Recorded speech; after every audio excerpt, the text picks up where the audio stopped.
Chapter 7.1 में यहाँ पे आपको क्या बताया गया है? पद बताया गया है जिसे तुलसीदास जी ने लिखा है। किसने लिखा है? तुलसीदास जी ने। ठीक है, तुलसीदास जी। पढ़ोगी? Yes ma'am. पढ़ो। ओके।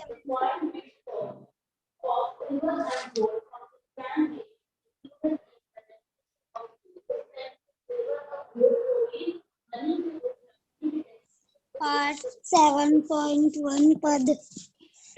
जहाँ से टिक लगा है वहां से पढ़ना। Yes ma'am. मन पीछ रहते हैं अवसर बीते, दुर्बल देह पाई हरिपद भजू, करम बचपन अरुहिते, स साबुन सहस बाहु। आदि निप्र बाहु दशवदन आदि निप्र बचे न काल भली थे। हम करी धन धाम सवारे, अतः चले उठी रीते, सतु बनितादि जानी स्थाथल ईश्वरथल रथरथ, न करू नेह सबकी ते,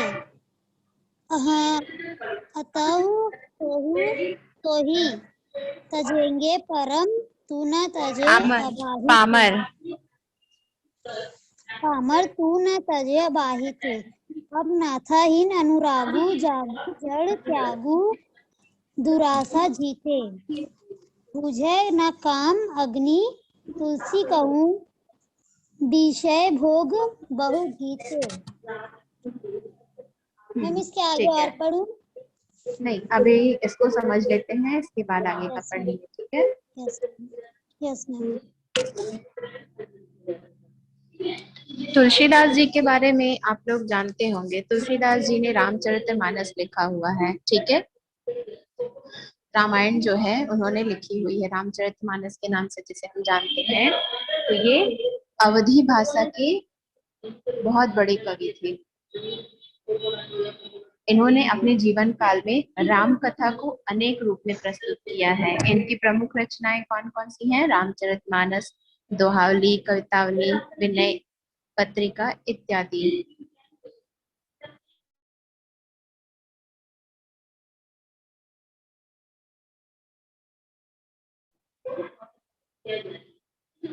और सूरदास जी जो है वो वज्र भाषा के कवि हैं। इन्होंने सूरसागर, सूरसरावली, साहित्य लहरी इनकी प्रमुख रचनाएं हैं। सूरसागर जी जो है वो कृष्ण भक्ति में, कृष्ण जी के बारे में कृष्ण जी का बाल वर्णन इन्होंने अपनी भाषा वज्र भाषा में किया है। फिर इसके बाद नेक्स्ट कवि हैं इस चैप्टर में 4-5 तरह के कवि जो हैं इन्होंने अपना अपना इनकी कविताएं इस चैप्टर में लिखित हैं। तो पहले थे तुलसीदास जिसका आपने पढ़ लिया है।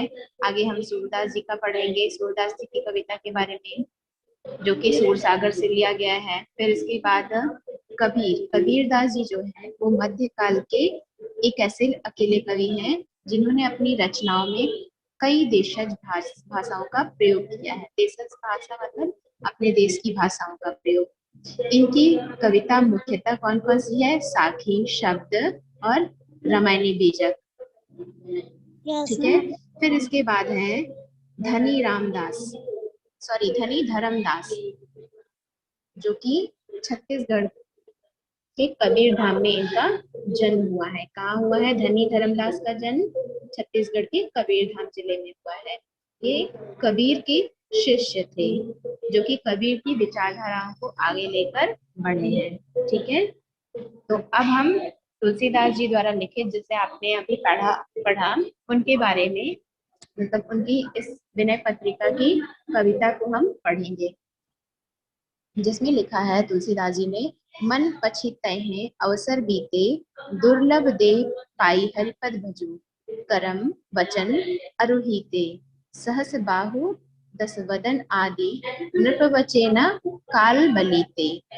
हम करी धन धाम सवारे अंत चले उठी रीते। सुत बनितादी जानी स्वार्थ रत न करो नहीं सबही ते अंतः जूही तजे पमार तू न तजे अबही ते। अब नाथहि अनुराग जाग जड़ त्यागू दुरासो जीते। बूझे न काम अग्नि तुलसी कहूँ विषय भोग बहु घीते।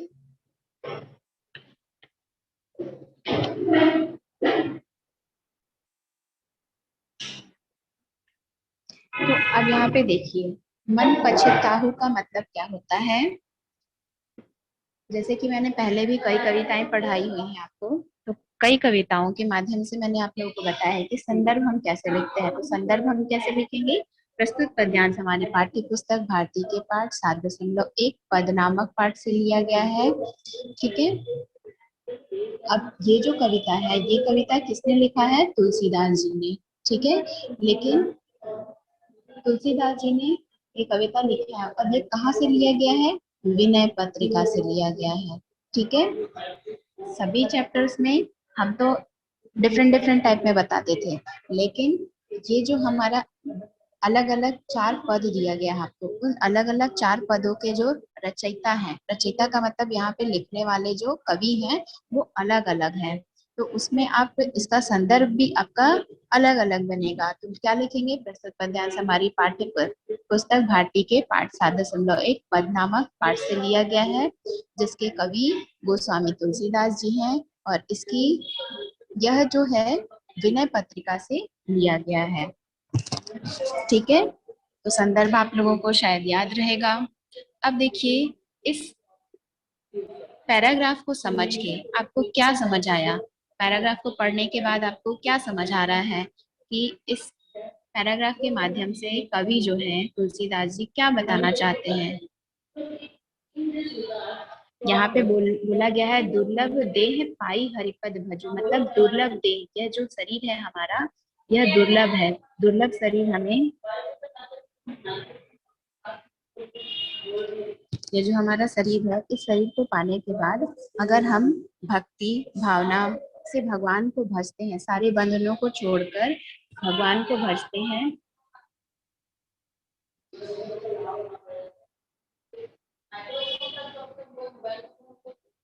तो ये संसार जो है नश्वर है। तो इसके माध्यम से कवि हमें क्या बताना चाहते हैं, मानव योनि प्राप्त करके भगवान की भक्ति करने को सार तथा सांसारिक माया के बंधनों से छुटकारा एवं संसार की नश्वरता का वर्णन इस पैराग्राफ के माध्यम से किया गया है। ठीक है, क्लियर है Yes, प्रसंग। yes, ma'am. अब देखिए, अब हम इसके माध्यम से व्याख्या समझते हैं। मन पछताही अवसर बीते, मतलब अवसर निकल जाने के बाद हमारा मन क्या होता है, पश्चाताप करने लगता है, पछताने लगता है।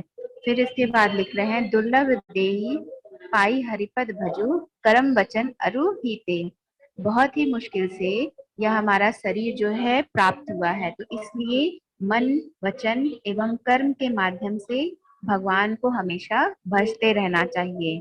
सहस्र बाहु दसवंदन आदि नृप बचेना काल बलीते।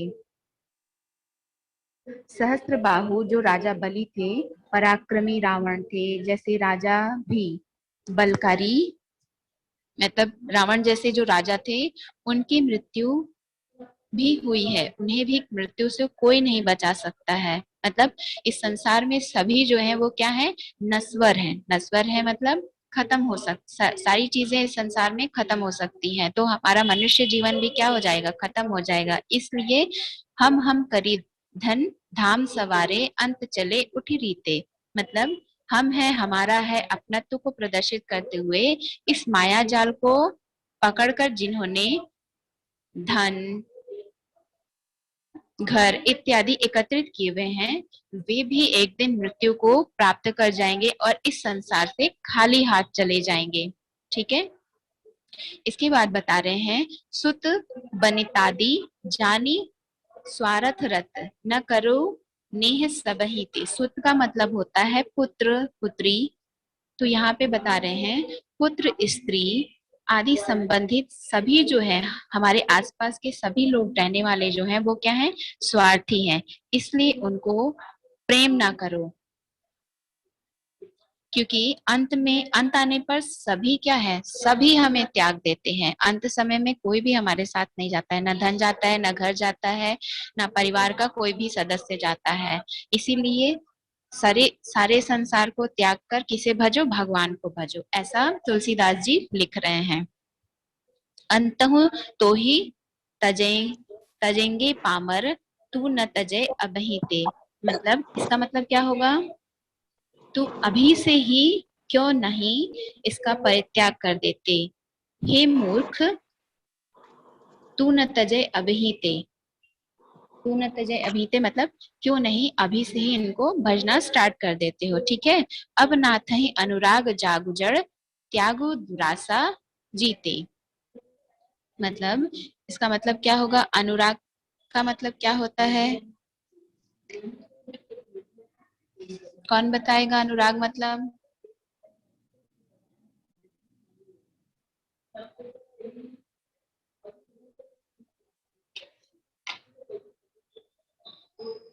अनुराग मीन्स हुआ प्रेम, ठीक है। तो यहाँ पे अंतहु जो मैंने अभी लाइन पढ़ाया, अब नाथ ही अनुराग जाड़ू जागु जड़, त्यागु दुरासा जीते, मतलब हे मूर्ख, खराब इच्छाओं को त्याग करके अब भगवान राम जी को भजो, उनके प्रति प्रेम करो, उनसे प्रेम करो, ऐसा तुलसीदास जी कहते हैं। जब तक, कौन है, किसका माइक कौन है,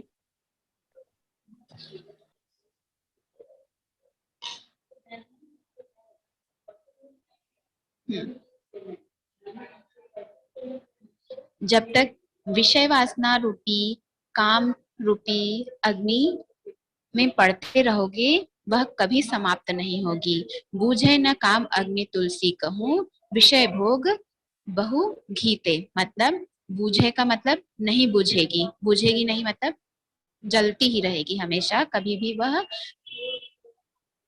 बुझाई नहीं जा सकती है। जैसे अग्नि जो हमारे अंदर विषय वासना रूपी अग्नि है, काम काम मतलब इच्छा या वासना रूपी जो अग्नि है वो हमेशा क्या रहेगी, जलती रहेगी, कभी समाप्त नहीं होगी। इसलिए हे मानव, भगवान को भजते रहो, यही क्या है आपके लिए श्रेयस्कर है, सार्थक है, बाकी सभी जो क्या है निरर्थक है, ठीक है।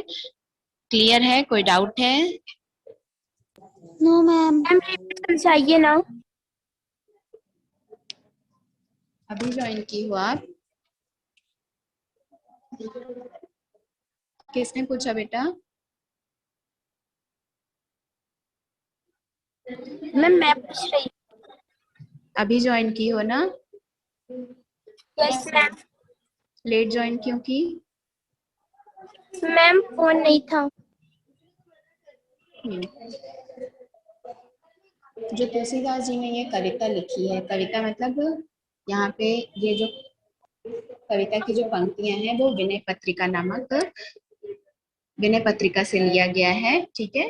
और तुलसीदास जी ने इन पंक्तियों में बस बताया है कि अवसर बीत जाने के बाद हमारा मन जो है वो क्या होता है, पछताते रहता है, इसलिए हमने जो ये दुर्लभ देह मतलब यह शरीर पाया है, देह का मतलब होता है शरीर और दुर्लभ मतलब होता है बहुत ही कठिनाई से प्राप्त होने वाला, तो हमारा जो शरीर है वह बहुत ही कठिनाई से प्राप्त होता है, इसलिए हे मानव, मन वचन और कर्म से तुम भगवान को भजो। सहस बाहु दस वदन आदि नृप बचे न काल बलि थे, मतलब सहस बाहु कौन थे, राजा बलि, और 10 वदन कौन थे, राजा रावण, ठीक है।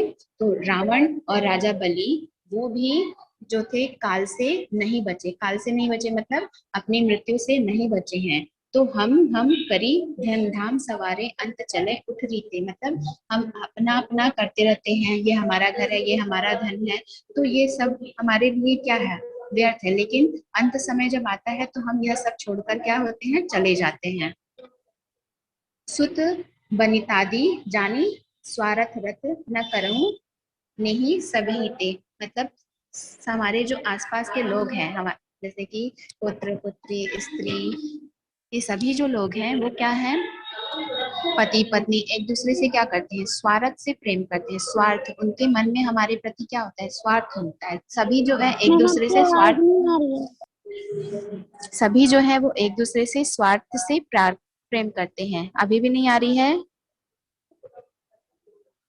Yes ma'am. आ रही है ना? Yes ma'am. तो सभी जो है स्वार्थ से एक दूसरे से प्रेम करते हैं, इसीलिए स्वार्थ को त्याग दो। अपने आसपास में रहने वाले जो लोग हैं उनको त्याग दो और राम नाम का भजन करो। अंतहु तो ही तजेंगे पामर, तू न तजय अबहिते, मतलब अंत में जो है वह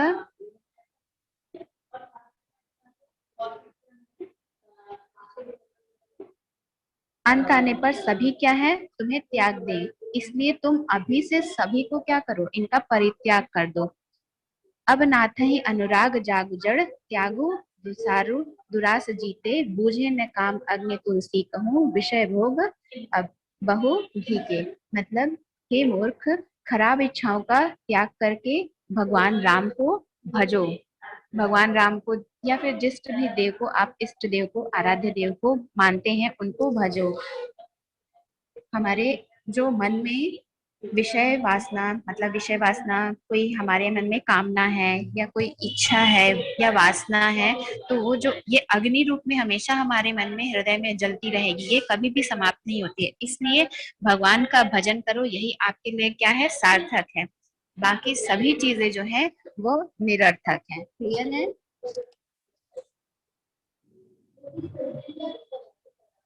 मैम आपकी आवाज अच्छे से नहीं आ रही।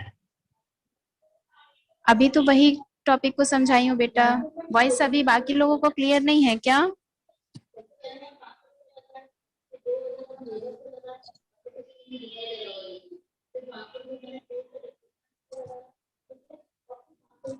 बताइए, वॉइस क्लियर है या नहीं? मैम अभी आ रही है अच्छे से। अब नेक्स्ट पेज पे पढ़ते हैं हम।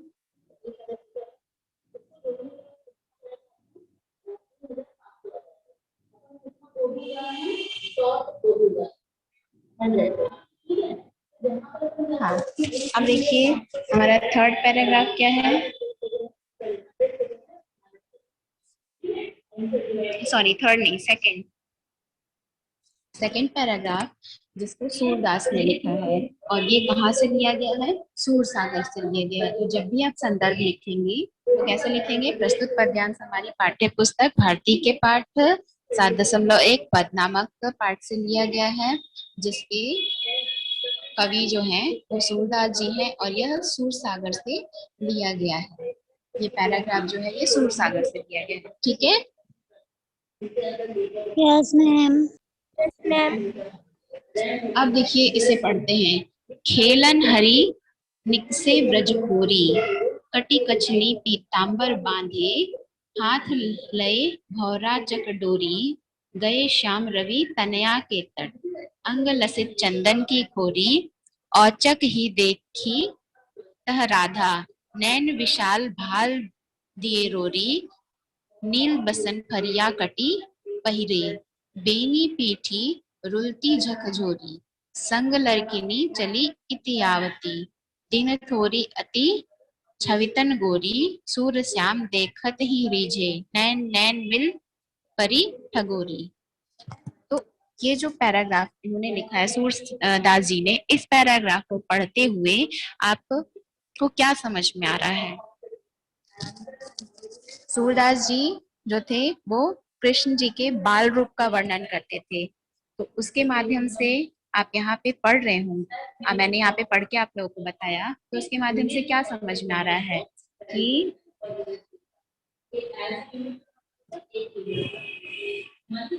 कुछ समझ आया है कि बताना है? आप लोग बताइए, पहले बता दो। ट्राई करिए।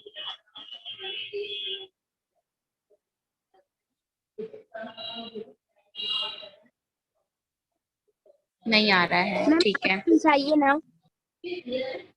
हम्म यहाँ पे जो ये जो प्रस्तुत पद्यांश है, इस पद्यांश में कवि जो है सूरदास जी ने कृष्ण एवं राधा के पहली बार मिलन की सौंदर्यता का भव्य दर्शन और प्रेम का वर्णन किया है। ठीक है। Yes ma'am. खेलन का मतलब क्या होता है?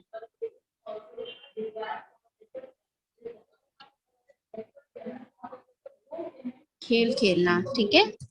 तो खेलन हरि निकसे व्रज खोरी, मतलब खेल करने के लिए कृष्ण व्रज की गलियों से निकलते थे।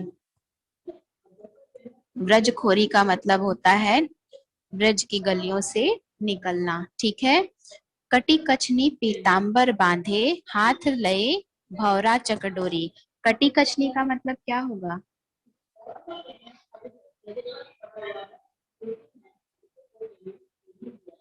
ठीक है। कटी मतलब होता है कमर और कछनी मतलब होता है धोती। तो अपने कमर में पीले रंग की धोती बांधे हुए तथा हाथ में नचाने का भौरा, चक्री तथा डोरी लिए हुए वो ब्रज की गलियों से निकलते थे। गए शाम रवि तनया के तट, अंग लसित चंदन की खोरी।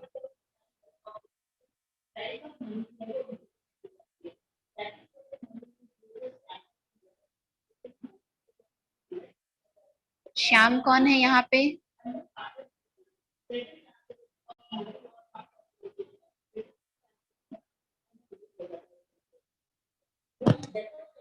श्याम कौन है? श्याम मतलब भी आप लोग नहीं समझते हैं। मैम कृष्णा जी। कृष्णा जी। तो यहाँ पे श्याम जो है, गए श्याम रवि तनया के तट। तनया के तट का मतलब क्या होगा?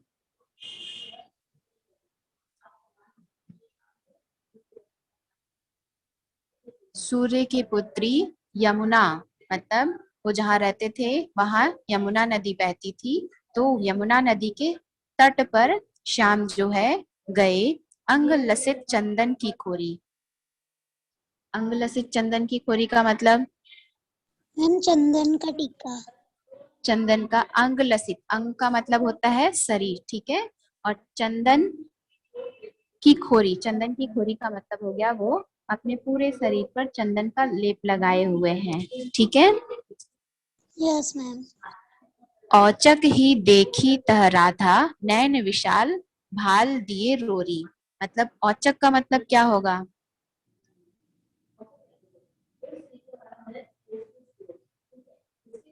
औचक का मतलब होता है अचानक से।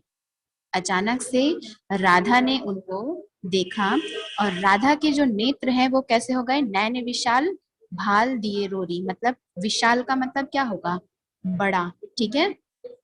तो राधा के जो नेत्र हैं वो आश्चर्य से, जब हम किसी को देखते हैं या किसी वस्तु को या किसी को देखते हैं तो हमारे आंख जो है वो क्या हो जाते हैं? अचानक से बड़े हो जाते हैं। तो वही यहाँ पे बताया जा रहा है कि अचानक से राधा ने कृष्ण को देखा और उनके नेत्र जो क्या हो गए? वो बड़े हो गए, विशाल हो गए। और वे माथे पर रोली की बिंदी या तिलक लगाई हुई हैं तथा नीले कपड़े धारण किए और कमर में लहंगा पहनी है। कौन पहनी है? राधा। आपको नेक्स्ट लाइन में बताया है, नील वसंत की पहिरे, बेनी पीठ रुलती झकझोरी। मतलब नीले वस्त्र पहने हुए और माथे पर तिलक लगाए हुए, कमर में लहंगा पहने हुए, अपनी चोटी को लहराते हुए सखियों के संग वो किशोरी अवस्था में है। ठीक। Yes ma'am. इसके बाद संग लड़किन चली इति आवती, दिन थोरी अति छवितन गोरी। संग लड़किनी मतलब अपनी सखियों के संग, लड़कियों के साथ वो चली आती हैं।